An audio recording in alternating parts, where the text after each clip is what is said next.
I'm tired, so don't talk to me. The person screaming at me is the person I used to treasure, who I swore my eternal love for and in front of God. Where did I go wrong? Many aimless days passed me by as I wondered that.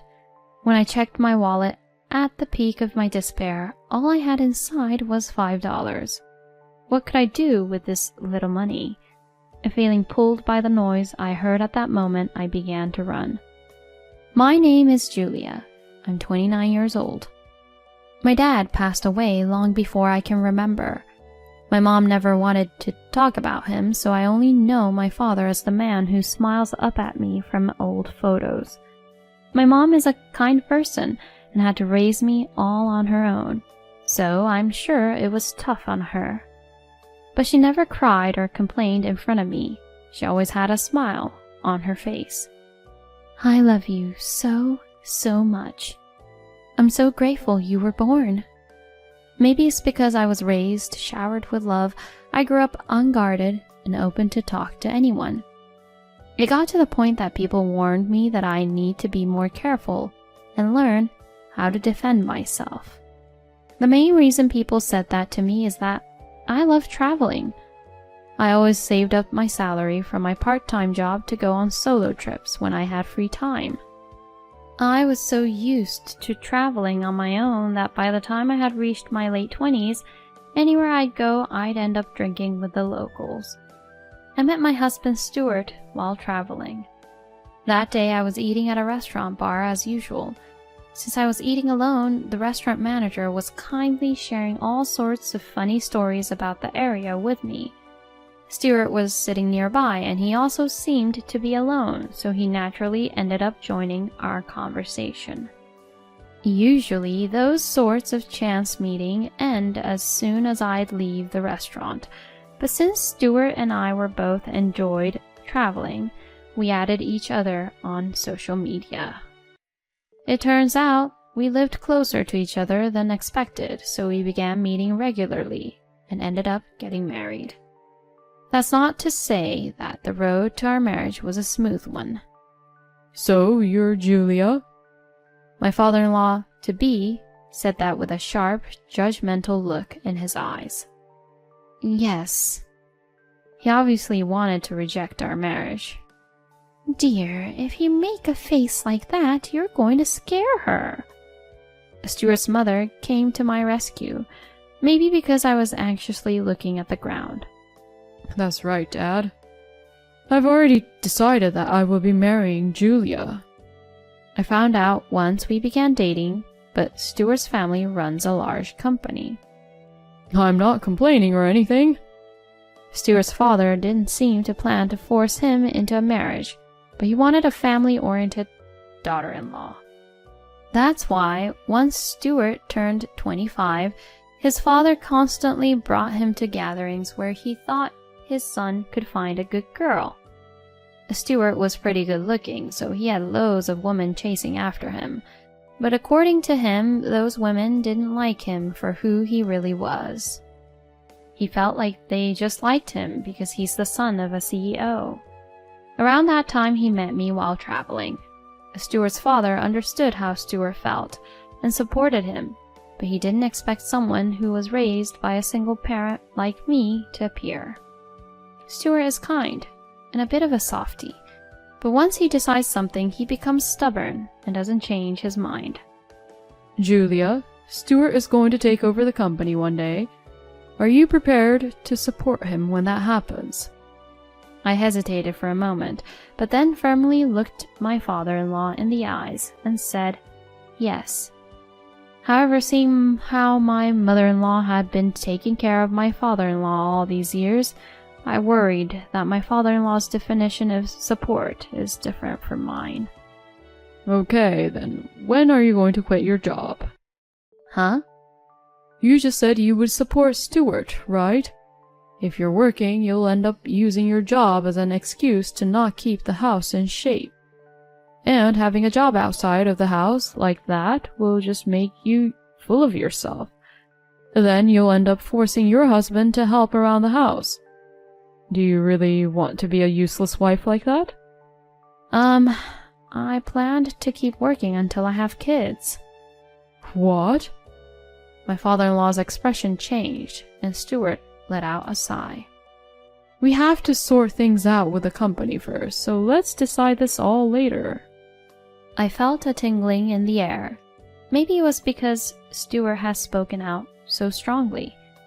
Afterwards, we ate dinner that Stuart's mom had cooked. That was so delicious. It was as if a professional had cooked it. And then we went home. As we were on our way home, the conversation came up again. About working, do you really think it won't affect things at home? Didn't I tell you before we got engaged that I want to continue working until we have kids? Yeah, and that's fine and all. But I just wanted to say that, like my dad said earlier, since you selfishly decided this yourself, don't let it affect me. Well, it seems like you've prepared yourself for it. Feeling a bit uncomfortable, I answered, "Of course." If I had answered differently then, maybe I'd be living a different life now. We officially got married. Following my father-in-law's wishes, we had a grand wedding. My friend said to me, "This is amazing, but this isn't very you. But it's beautiful." Afterwards, my daily life was so hectic that I barely remember anything from it. I would wake up early to make breakfast and lunch for Stuart. Stuart likes his breakfast to be with eggs, like an Eggs Benedict, for example, and his lunch to be homemade.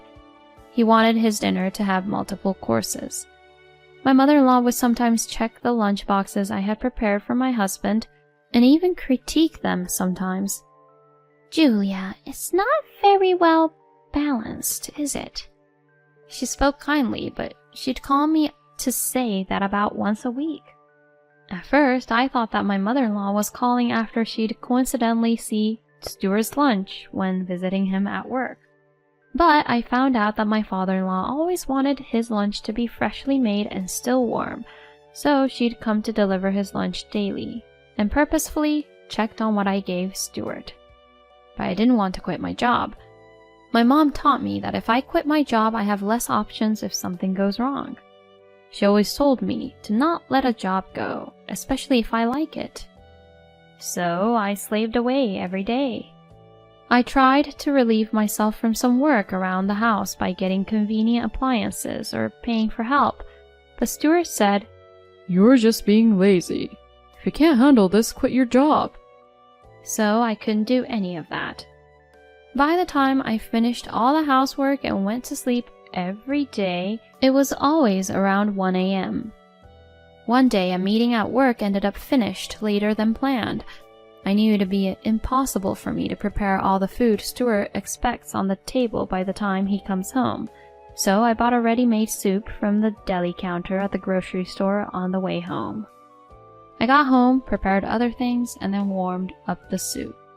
By the time Stuart had got home and taken a shower, I had prepared 2 side dishes, grilled some fish as a main course, and warmed up the soup. It was from the grocery store deli, not from a can or anything like that.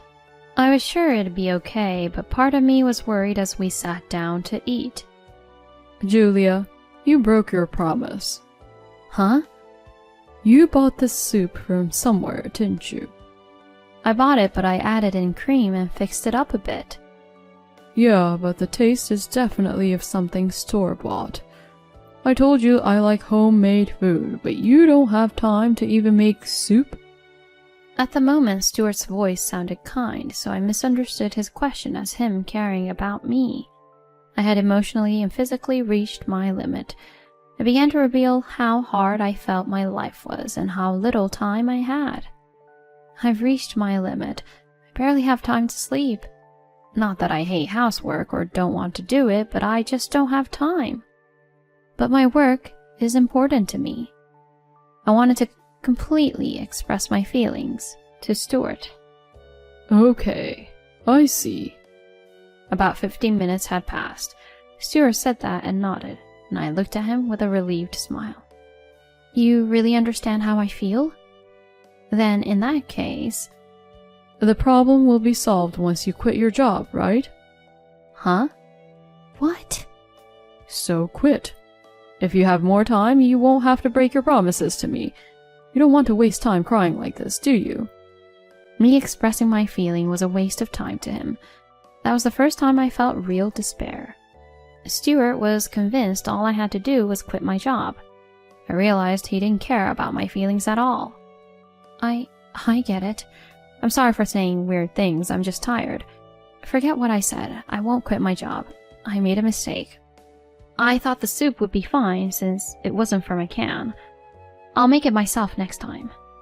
I tried getting to Stuart's heart that way, but he wouldn't change his mind. Stuart is the type to clam up if he gets mad. I ignored that he had told me to quit my job, but it seems he told his parents because they began to tell me to do the same. Eventually, I couldn't take it anymore and I quit. I thought that afterwards, if I just did well around the house, our relationship would improve.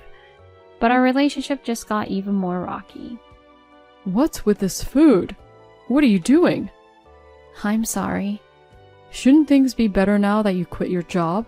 Why are you trying to make me mad like this? No, that's not... Those who don't work shouldn't eat. You aren't useful, so you don't deserve anything. That night, when he got angry at what I cooked, he told me to give him my debit card for our bank account. Why? You are useless, so if I give you access to our money like this, you'll probably just waste it.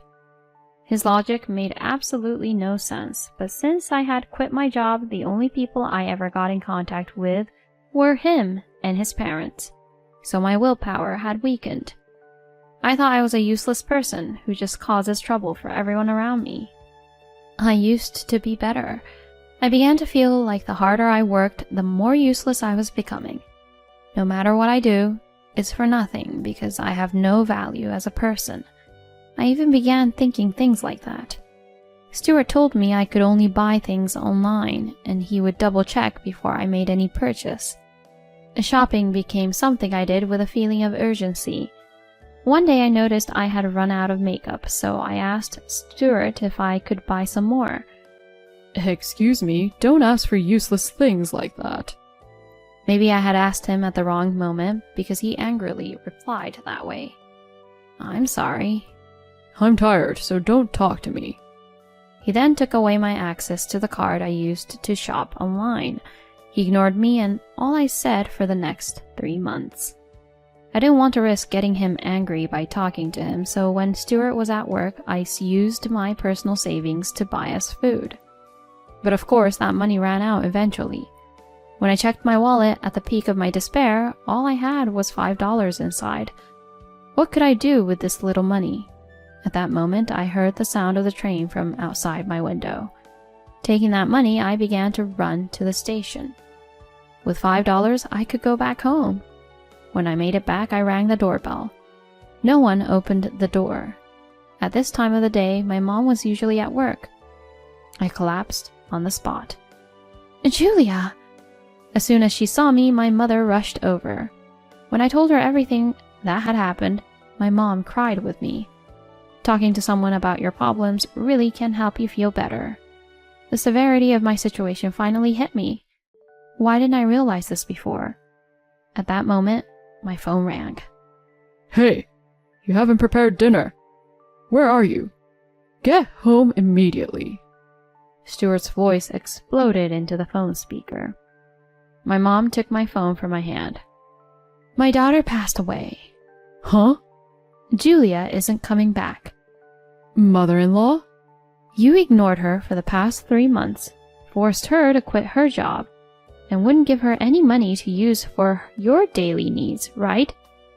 That's the equivalent of her being dead to you, isn't it? No, that's not...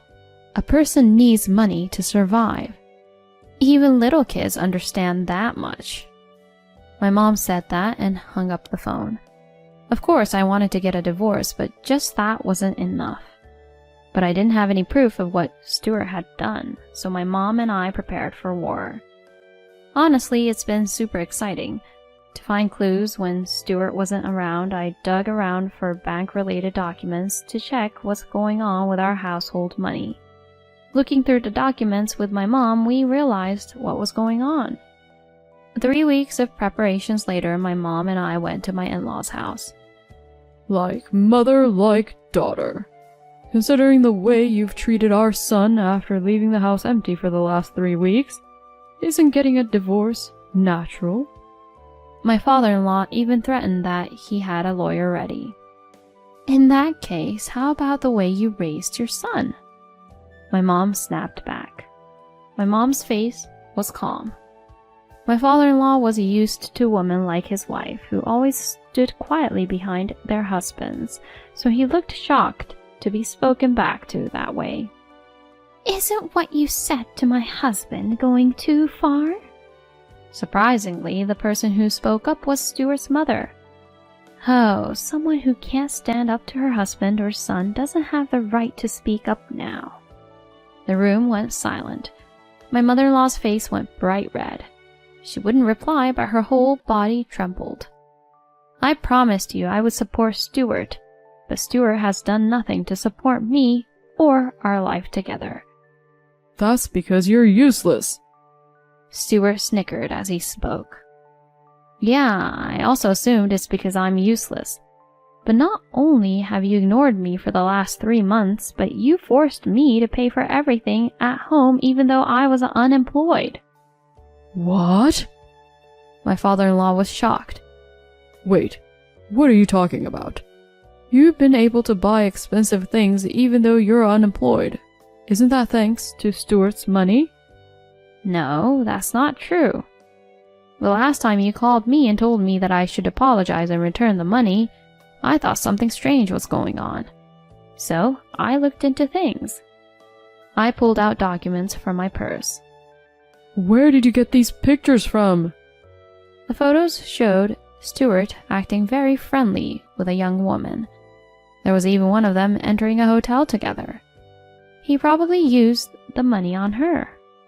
Among the documents I had prepared was our bank statement, which showed how our savings was decreasing, and photos of Stuart and his lover buying brand-name goods together. No way! Stuart, what is this? You lied to me? The recipient of my father-in-law's anger changed from me to Stuart. And in the first place, how could you be selfish enough to not give money to your own wife? My father-in-law was a company manager, so he was strict when it came to money. What could I do when I didn't have money? If I didn't give my girlfriend presents, she'd get in a bad mood. And I only borrowed money from you twice, right? That's basically spare change for you. Hearing that, the color of Stuart's father's face changed. What are you saying? You asked me directly twice, but 4 other times through your mother. Huh? Stuart and his father's stories were getting confusing. Looking at my mother-in-law, her face that was previously red from anger was now completely white. No way. Did you also lie to me? About that, I think this is the reason. It cost us a pretty penny, but my mom and I didn't just investigate Stuart. We looked into his parents as well. My father-in-law opened up the documents I had handed him with trembling hands, and photographs tumbled to the floor. There were photos of my mother-in-law speaking with a young man. In front of them was obviously expensive alcohol, and Stuart's mother was giggling like a young girl. My mother-in-law froze, breathless.